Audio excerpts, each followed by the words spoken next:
Hello everyone, I am Anshu Agrawal. I hope आप सभी की प्रिपरेशन बहुत अच्छी चल रही है।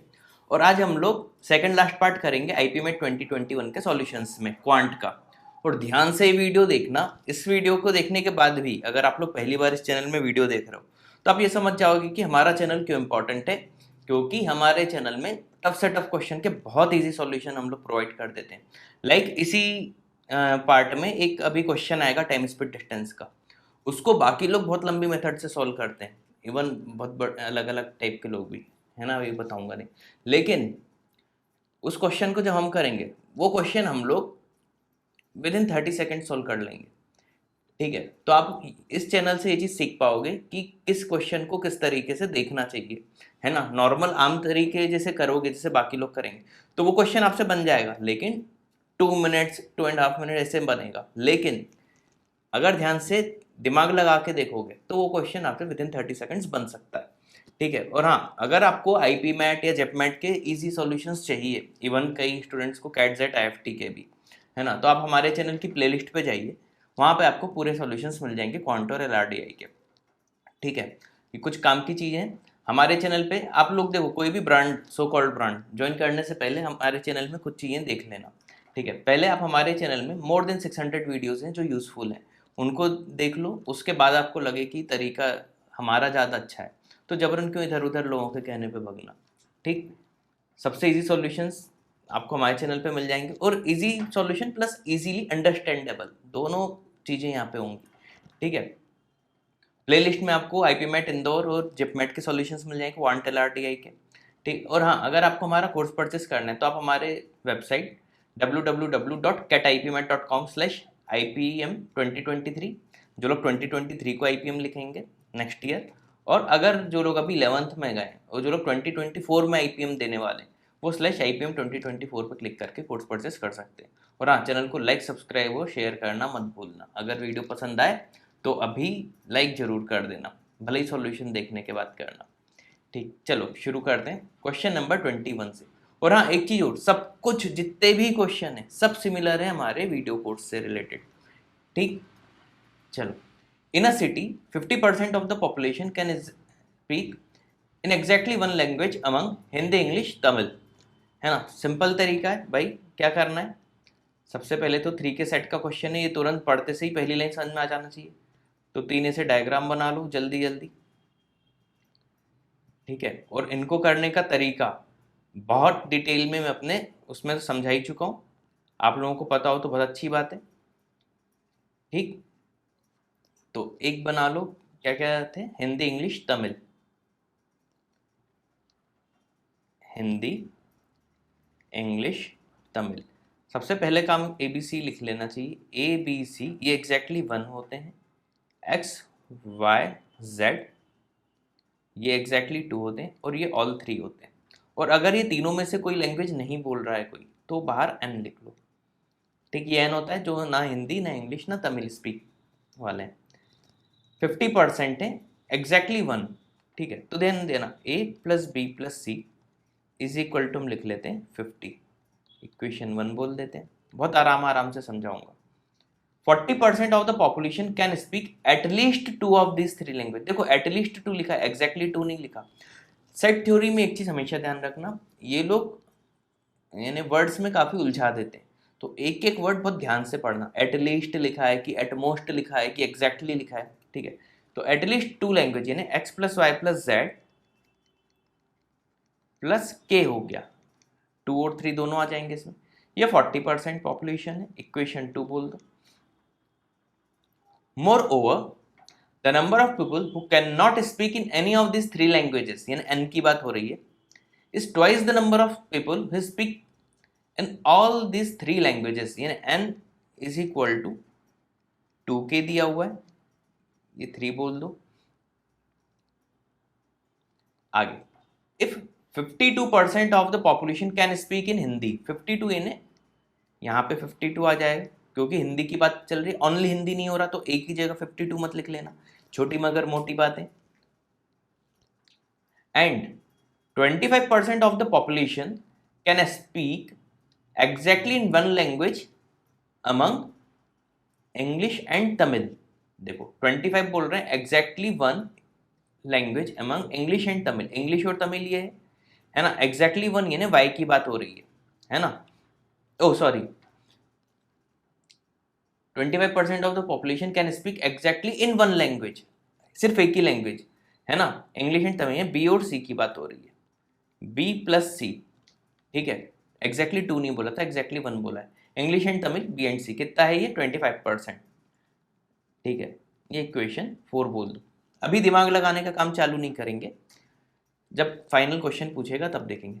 Then the percentage of the population who can speak in and Hindi and in exactly one more language, यानी हिंदी के साथ एक और बोल रहा है, मतलब एक ही बात नहीं हो रही है, one more language among English and Tamil, English and Tamil यानी एक्स और जेड की बात चल रही है यहाँ पे, ये पूछा है इन्होंने, आपको पता भी होना चाहिए पूछा क्या है, ठीक है। उम्मीद है कि क्वेश्चन मैंने आपको समझा दिया है ना, जो जो इसमें लैंग्वेज में ही खेलते हैं ये लोग, जो कि ये लोग खेल गए है ना, और हमने ज़्यादा कंफ्यूज नहीं हुआ, हमने भी कर लिया। अब बस जो जो दिया है हमें, हमारा मेन कंसंट्रेशन क्या है, हम x प्लस जेड निकाल लें, ठीक है। अच्छा कुछ और भी पूछते तो जितनी ज़्यादा चीज़ें निकल के आ सकती हैं वो हम निकाल लेते हैं। जैसे a प्लस बी प्लस सी है 50, ठीक है, जिसमें से b और c दे दिया 25, यानी a भी क्या हो जाएगा 25, इक्वेशन 1 में ये वैल्यू रख देना। अच्छा a अगर 25 आ गया, ठीक है, तो हिंदी वाले पूरे सर्कल का टोटल है 52, मतलब a अगर 25 आ गया तो x k और z की वैल्यू क्या आ जाएगी, यानी x प्लस जेड प्लस के, 52 माइनस 25 है ना, 52 माइनस 25 क्या हो जाएगा 27, ये x प्लस जेड प्लस के आ गया। अच्छा x z के तो मुझे इधर भी दिख रहा है, ठीक है, जितना हो सके उतना निकाल लो, तो x z के इधर 27 रख देता हूँ, तो y आ जाएगा, y क्या आ जाएगा 40 माइनस 27 13, ठीक, जो जो पता चलते हैं वो लिखते जाओ, क्योंकि एग्जाम में कुछ भी पूछ सकते हैं, इसलिए मैं आपको बता रहा हूँ ज़्यादा से ज़्यादा चीज़ें कैसे हम निकाल के कर लें। इतना समझ में आ गया, ठीक है। अब एक चीज़ हमेशा ध्यान रखना, ये सब की वैल्यू मतलब ध्यान से देखना, ये क्वेश्चन अगर पहले ही लिख देते ये चीज़ तो और जल्दी हो जाता, यानी a plus B plus C plus X plus Y plus Z plus K plus N, N यानी जो तीनों लैंग्वेज में से कुछ भी नहीं बोल रहे, इन सब का टोटल 100% होगा, 100% की बात हो रही। ए बी सी क्या दिया हुआ है मुझे 50, एक्स वाई जेड क्या दिया हुआ है, एक्स वाई जेड के दिया हुआ है 40, यानी ये यहाँ से यहाँ तक क्या दिया हुआ है 40 plus N is equal to 100, यहाँ से एन की वैल्यू आ गई 10, एन अगर 10 आ गया है ना, तो अब इक्वेशन 3 पे आ जाओ, एन 10 है तो के 5 हो जाएगा, एन अगर 10 है तो के क्या हो जाएगा 5, ठीक, के की जगह क्या लिख दो 5, एन की जगह क्या लिख दो 10। अब एक्स जेड के 27 था, के अगर 5 है तो एक्स प्लस जेड क्या आ जाएगा यहाँ से, और यही तो पूछा था 22, एक्स प्लस जेड क्या आ जाएगा 22, ऑप्शन ए। उम्मीद है समझ में आ गया होगा।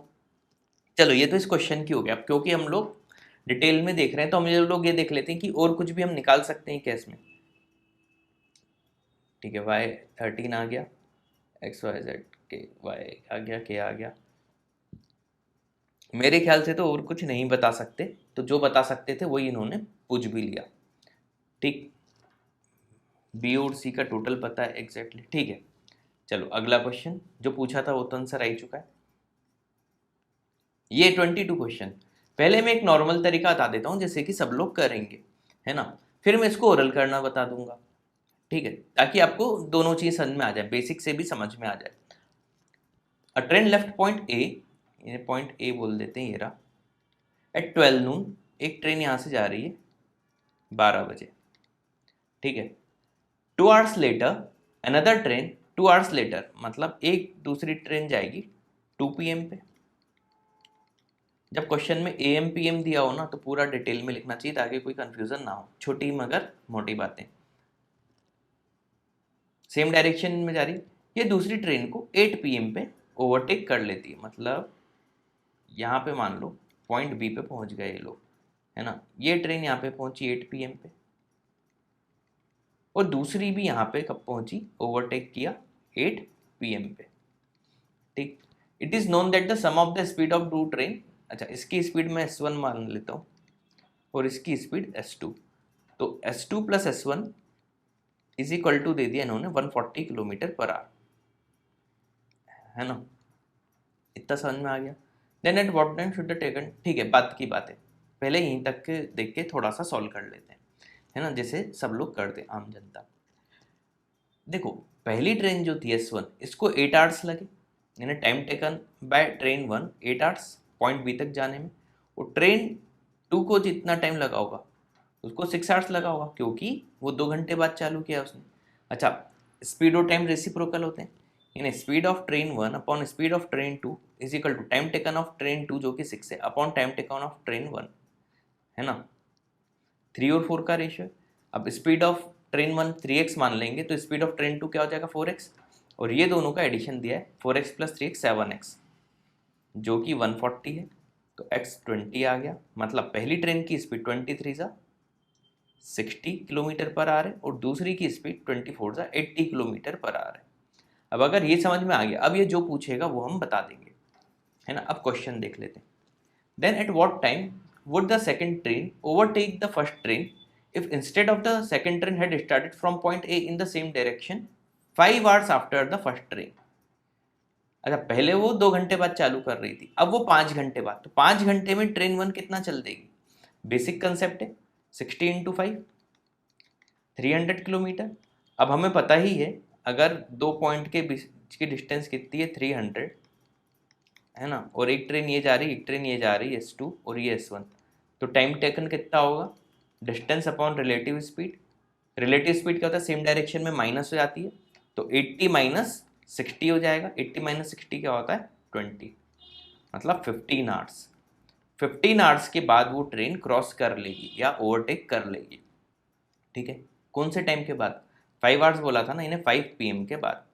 अब 5 PM से आप लोग 15 आवर्स देख लो, तो 5 PM से 5 AM नेक्स्ट डे का 12 आवर्स हो जाएंगे, फिर 5 का 3 और जोड़ दो 6 7 8 AM पे नेक्स्ट डे वो उसको क्रॉस करेगी।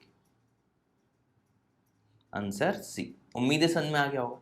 तो ये तो था आम तरीका, अब मेंटोस तरीका देख लो।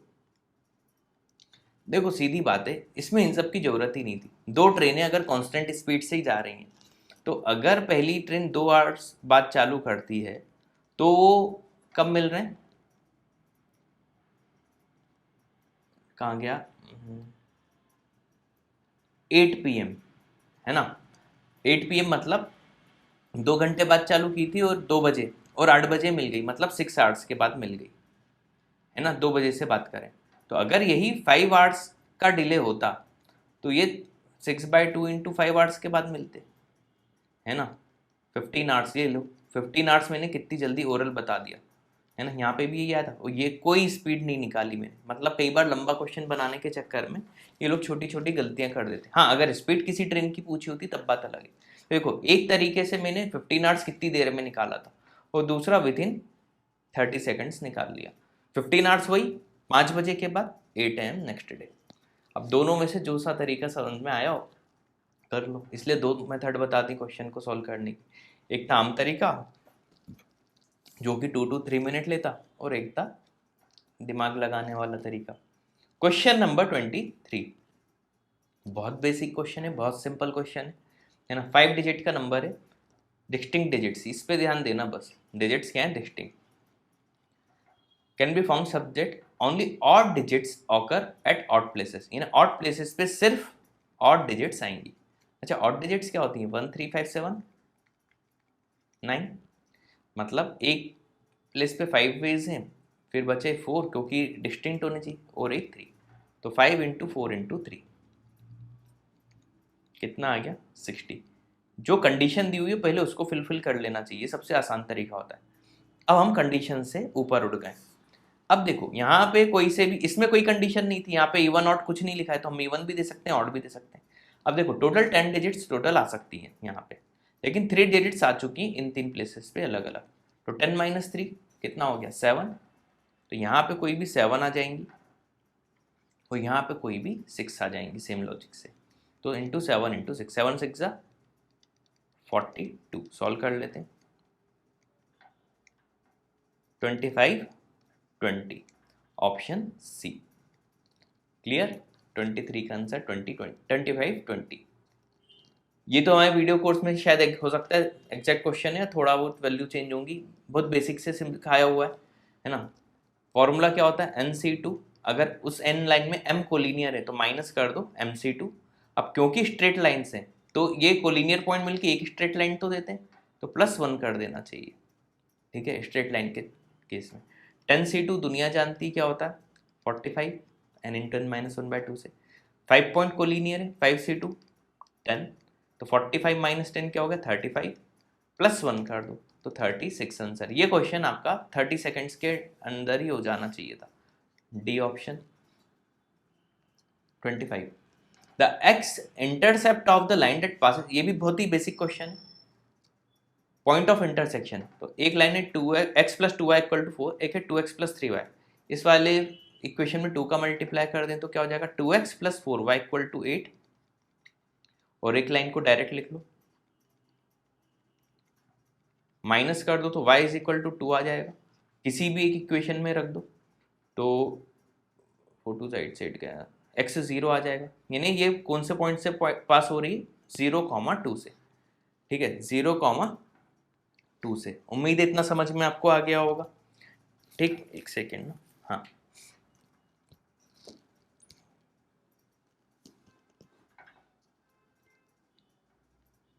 (0,2)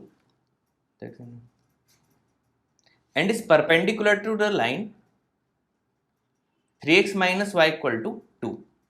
अब इस लाइन के परपेंडिकुलर है, ठीक है, तो परपेंडिकुलर लाइन की इक्वेशन भी हमें लिखना आना चाहिए। x और y के कोफिशिएंट इंटरचेंज हो जाते हैं, है ना, यानी x का y का कोफिशिएंट 1 इधर आ गया, x का कोफिशिएंट 3 इधर आ गया, साइन y का चेंज करके माइनस की जगह प्लस कर दो = k। अब ये लाइन इससे पास हो रही है, सब हमें पता है, तो x और y की जगह 0 2 सेटिस्फाई कर दो, तो 0 + 3 2 = 6 = k। k की वैल्यू क्या आ गई 6, तो x + 3y = क्या आ गया।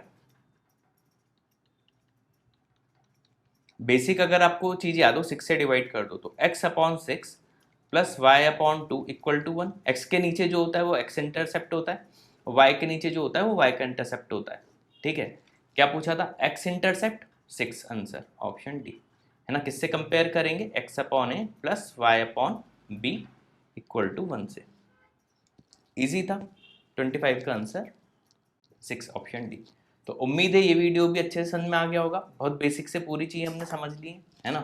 तो अगर अब वीडियो पसंद आया हो, अगर आप अभी तक सुन रहे हो, तो कम से कम अब तो चैनल को सब्सक्राइब और लाइक कर ही दो, और कुछ कमेंट करना हो तो वो भी कर सकते हो। Thanks for watching this video.